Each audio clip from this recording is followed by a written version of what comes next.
विदेश लाने में हमको थोड़ा कष्ट होता है, और कष्ट का कारण है सिक्योरिटी इमिग्रेशन जो होते हैं ना, उनको कैसे बताएं ये कौन है। जब स्कैन करवाने के लिए देने पड़ते हैं, एक तो वो ट्रे में देना पड़ता है, उस ट्रे में लोग सब करते भी हैं, तो एक वस्त्र रखते हैं, उस पर थोड़ा वो कर देते हैं, उसको थोड़ा जल से साफ कर देते हैं, उसमें ठाकुर जी को विराजमान करते हैं, फिर निकलते हैं स्कैन होके। निश्चित है बहुत कम एयरपोर्ट्स पे ऐसा होता है कि ये फ्री पास हो जाए, नहीं तो ये वहां चले जाते हैं अंदर वाले सेक्शन में। और मोस्टली यहाँ पे सिक्योरिटी चेक में माताएं ही होती हैं। हम तो यूँ मेन लाला जी गोपी ना है तो तुम यहाँ के पास चले गए हो। और फिर वो पूछते हैं what's inside, doing like this. अब उसको क्या बोलूँ मैं, क्या है। फिर अब मैं उस समय ये विचार करता हूँ इसने कभी कोई पुण्य किया होगा, इसको दर्शन फिर खोल के दर्शन हो जाते हैं उसको। ओह आई सी।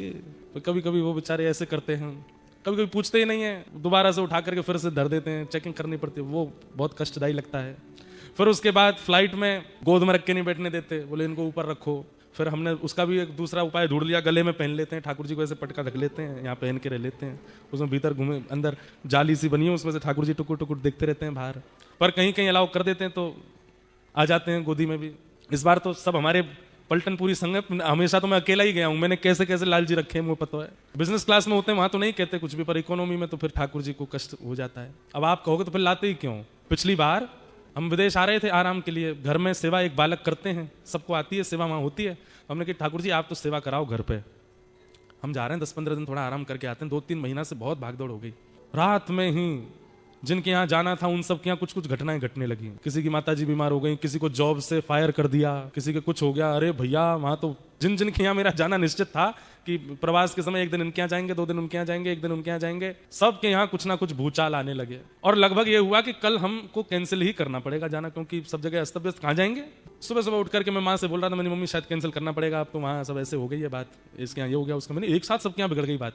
वो सोचते सोचते मैंने कहा अरे कहीं ऐसा तो नहीं, इनसे हमने मना कर दिया है कि आप मत चलो, इसलिए ये ऐसी व्यवस्था कर रहे हैं कि मैं ना गया तो तू भी नहीं जाएगा। तो फिर हमने बस इनसे जाके कहा, मैंने देखो तो आपके सुख के लिए कहते हैं, वहाँ आपको दूध नहीं मिलता गैया का, मैंने कहा यहाँ आपको देसी घी नहीं मिलता, सब ऐसे ही है।